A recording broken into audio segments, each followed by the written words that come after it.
दोस्तों, जरा सोचिए आप स्कूल में हैं, लंच खत्म हुआ और टीचर आपसे कहे अब अपनी किताबें बंद करो और 20 मिनट के लिए सो जाओ। सुनकर मजाक लग रहा है ना? क्योंकि भारत में स्कूल में सोने का मतलब है सजा या भारी डांट। लेकिन दुनिया में एक ऐसा देश है जहां स्कूल में सोना न केवल जायज है, बल्कि इसे पढ़ाई के लिए जरूरी माना जाता है। मैं बात कर रही हूँ जापान की।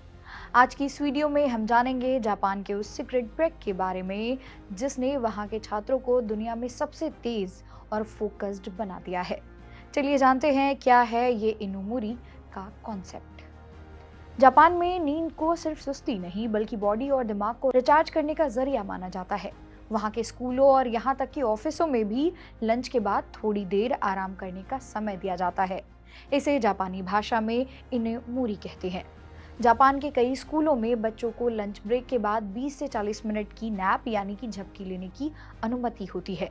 वहाँ के टीचर्स का मानना है कि सुबह से पढ़ाई करने के बाद दिमाग थक जाता है। ऐसे में ये छोटा सा ब्रेक छात्रों को वापस फ्रेश महसूस कराता है, जिससे वे अगले लेक्चर्स पर बेहतर फोकस कर पाते हैं। वहाँ इसे अनुशासन और कड़ी मेहनत का हिस्सा माना जाता है, ना कि आलस का। अब आप सोच रहे होंगे कि क्या वाकई सोने से पढ़ाई बेहतर होती है? तो चलिए विज्ञान की बात करते हैं। स्टडीज बताती हैं कि दोपहर में ली गई सिर्फ 20 से 25 मिनट की नींद आपके काम करने की क्षमता को 34% तक बढ़ा सकती है। एक्सपर्ट्स के मुताबिक 10 से 25 मिनट की पावर नैप सबसे फायदेमंद होती है। यह आपके दिमाग को रीस्टार्ट करने जैसा है। इससे न केवल फोकस बढ़ता है बल्कि याद रखने की क्षमता यानी कि मेमोरी भी बेहतर होती है और गलतियां कम होती हैं। जापान ने इसी वैज्ञानिक तथ्य को अपने एजुकेशन सिस्टम का हिस्सा बना लिया है। अब जरा तुलना करते हैं। भारत में अगर कोई बच्चा क्लास में सो जाए तो उसे सुस्त या पढ़ाई में कमजोर मान लिया जाता है।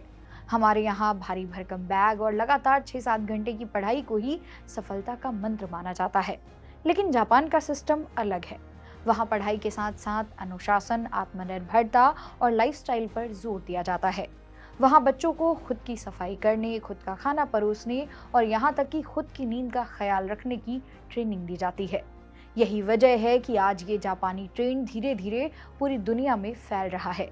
कई पश्चिमी देशों के स्कूलों ने भी अब इसे अपनाना शुरू कर दिया है।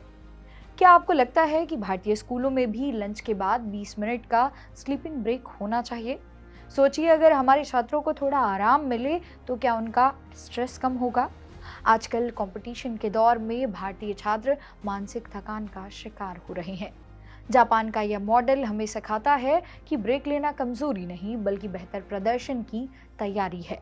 बॉडी और माइंड को रिफ्रेश करना उतना ही जरूरी है जितना कि नई चीजें सीखना। तो दोस्तों, ये था जापान के एजुकेशन सिस्टम का वो राज जो शायद आपको पहले नहीं पता होगा। छोटी सी झपकी लेकिन बड़ा बदलाव। आपको क्या लगता है, क्या हमारे एजुकेशन सिस्टम को भी जापान से कुछ सीखना चाहिए? क्या स्कूलों में स्लीपिंग ब्रेक अनिवार्य होना चाहिए? अपनी राय कमेंट बॉक्स में ज़रूर साझा करें। अगर आपको ये वीडियो पसंद आई हो तो इसे लाइक और शेयर करें। मेरा नाम है मोनाली पांडे। मिलते हैं।